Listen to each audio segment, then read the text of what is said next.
Dan the Wheelman here.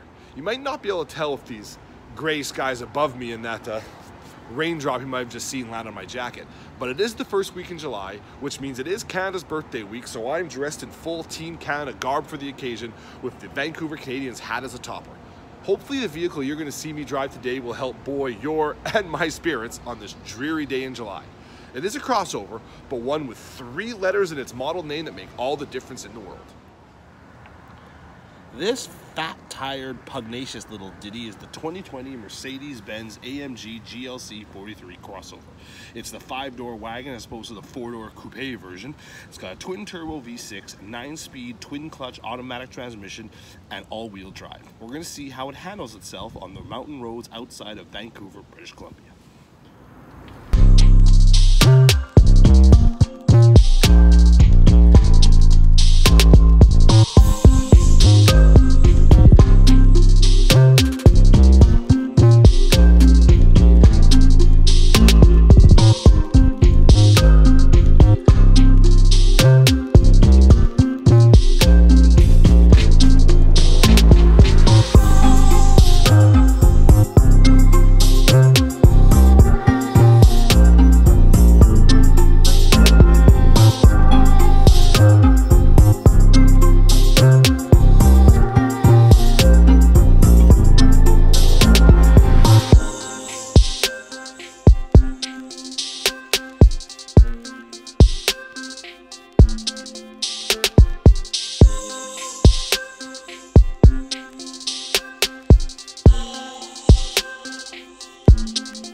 First thing I notice when I step in the GLC 43, well, other than this awesome red interior, of course, is that the footwell here is not quite as wide as it is in the GLB I tested last week. The smaller GLB I tested last week. I've hit my knee a couple of times in the transmission tunnel here when stepping in, but luckily there is a nice leather coating here, but you do want to watch out for that. So not quite as roomy in the footwell area here as it was in that GLB. I don't have quite as much headroom, I feel like, either. It's not bad here, but it doesn't feel quite as cavernous as it did in the other vehicle. But otherwise, though, fantastic seating position. Seat back is just right, nice and deeply bolstered. Good view out over here. Good view out all around me, actually, which is really, really nice. All the controls are nice and easy at hand.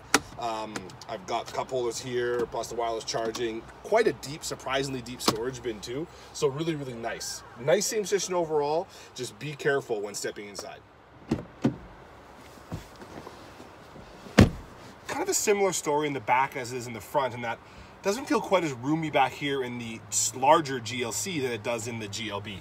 But then again, the GLB is supposed to be the more utilitarian small Mercedes crossover one with its taller roof and so on. So this is supposed to be the more kind of athletic or youth-oriented one, so I can kind of see where they're going. So not as quite as much room for my knees here, but I am surprised with the headroom, which is actually still pretty good back here. That's because these seats are quite low mounted. They're almost a little bit bucket-like in the way they're angled, and they're a bit deeper than they are in the GLB too, so maybe not as much movement in the cabin from the back seat as there is in that vehicle.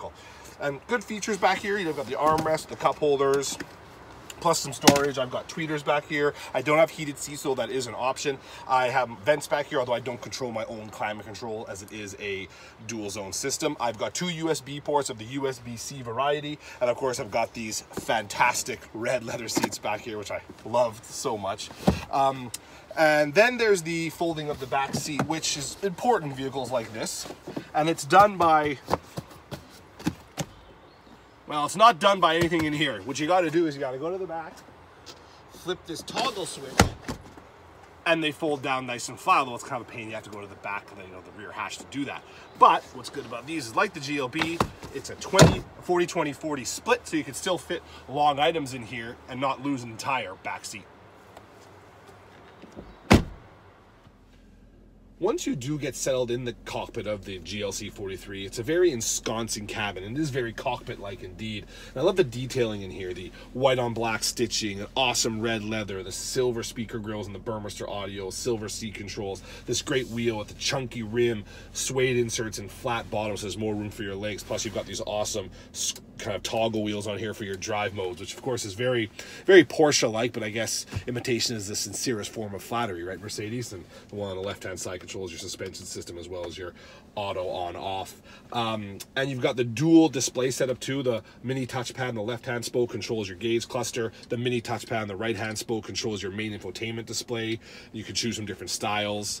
And there's classic. And then you've got Sport, and they've replaced Progressive from the GLB with Super Sport here on the AMG GLC 43. Kind of GT racer-like in its look, but I think I prefer Sport overall. And even better is this very cool the kind of AMG kind of pack, which adds these performance gauges, so now you're really looking like a GT racer in here, which is really, really kind of cool. But it does come at a bit of a cost. If you want that awesome MBUX system, which gives you the adaptive cruise control as well as augmented reality navigation, that's part of the premium package. Going to cost you $6,200. By the way, you can see those two systems demoed right there in that link. And then you've got the driver's package, which gives you the 21-inch wheels plus the awesome quad exhaust. That's $3,000. The intelligence system, which gives you adaptive or active lane keep assist, active blind spot, and so on, $2,700. This red leather is like $1,500. Awesome carbon fiber is also $1,500. All told, it's about 85 grand, this thing. So there you have it. But let's take it down the road and see if it can also walk the walk. So yes, you do kind of have to steel yourself from the sticker shock felt at first with the GLC 43, but once you get out on the open road and you let that great twin turbo V6 kind of stretch its legs a bit, especially if you've got this great toggle wheel switch to sport here, that pill becomes a lot easier to swallow, because this is a cracker of an engine, an absolute cracker of an engine. It's good for 385 horsepower and 384 pound-feet of torque, fed to all four wheels, but mainly the rears, to a 9-speed twin-clutch automatic transmission. So you can imagine forward progress is brisk, to say the least. And I'm just sad I can't phone up AMG headquarters in Halterbach, Germany, and talk to Wilhelm or Klaus or Werner and tell them what a great job they did on this, because there's no plaque under hood with a signature on that denotes the single technician that built this motor. And that's because this motor wasn't built by a single technician, but rather a team of Udos and Gerhards in Germany, because it's not of the one-man, one-engine variety. Instead, it's got a bunch of parts and some massaging done by AMG. And you can get the V8 version of the GLC if you want, which is one-man, one-engine, but I've driven that vehicle, and I'm going to tell you, I can't remember it giving me that much more kind of like having that much more fun with it than I am with this. I mean, it's kind of like the old SLK 55, that little roadster that had a V8 in it. I think that V8 might be a little bit too much engine for a small crossover like this. This twin turbo V6 is awesome. I know that's weird to say for a petrol head like me, and I love my V8s much as the next petrol head, but this one is so good, this V6, and we'll see in the next clip how good it is on like a nice fun back road, that I just don't see it. I'd rather have the lighter front end and the better fuel economy I get with this V6, this twin turbo V6, and it's fantastic. It's a fantastic engine, and it handles too. The suspension damping is great. You can adjust that with the other toggle on here on the wheel, which is kind of cool, between Sport, Sport Plus, and Comfort. And so, you know, really keeps the body in check, very little body roll. And the one thing I really noticed is that under hard braking, almost no dive either. So a really well-controlled chassis and great steering too, with good response, good turn. Again, more of which we'll see in this next B-Road Blast clip coming up here. But this is a really, really, really well-designed sports crossover.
I'm gonna tell you, I was all ready to dismiss this thing when I first took the keys. Oh, crossover and twin turbo V6, too much engine for crossover vehicle and all that. But this drive here, added to what I spoke about earlier before this, has got to show me that this is a really, really well balanced vehicle. I am increasingly impressed by just the way it's so confidence inspiring in its handling, the grip it provides through these bends here. I don't feel like I'm in a tall riding SUV or CUV at all. I feel like I'm in the C-Class sedan with which this shares a platform, and that is a very, very good thing. And just listen to that motor. My God, it sounds like an old Le Mans racer. That is fantastic sounding. I don't even have the loud exhaust on. There it is. Now we can hear what it's all about through that nice 4-outlet exhaust I've got. Oh, listen to that.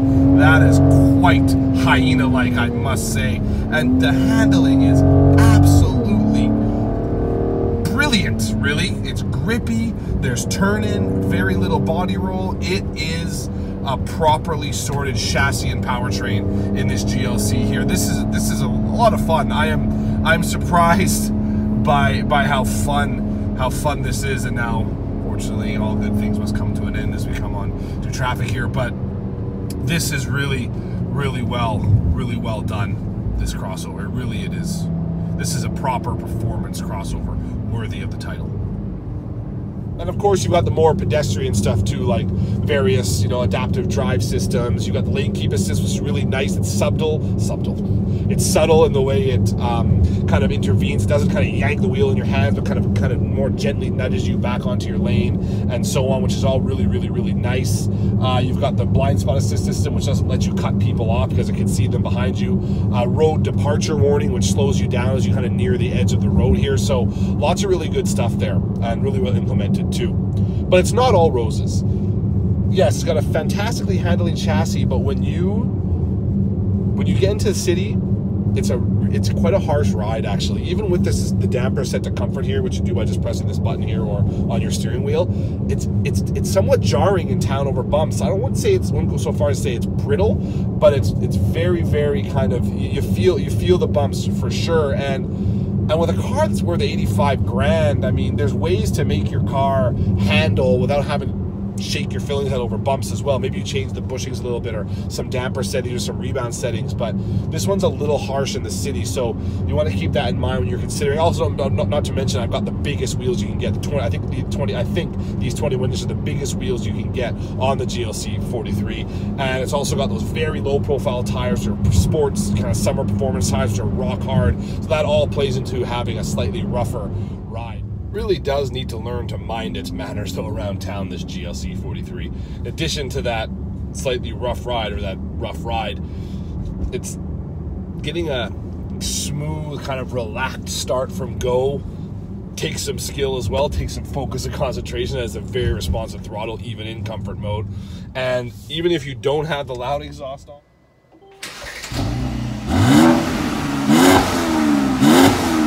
this is a loud vehicle, so it's got its rough edges, that's for sure. But some would say that's all part of the charm. But otherwise, though, this is a really fun vehicle, no question about that. It's a proper performance crossover. Thanks for tuning into this video. Watch for the full review on vicariousmag.com. Also follow me on Twitter @DanTheWheelman and on Instagram @DanTheWheelman as well. And if you're watching on YouTube and haven't yet subscribed, please do. But if not, no hard feelings at all, of course. And please join me next week when I'm in a much more utilitarian vehicle. We'll say I'm going to be taking the Ford F-150 out next week for some kind of some pickup truck action. So please tune in then. And until then, sayonara, folks.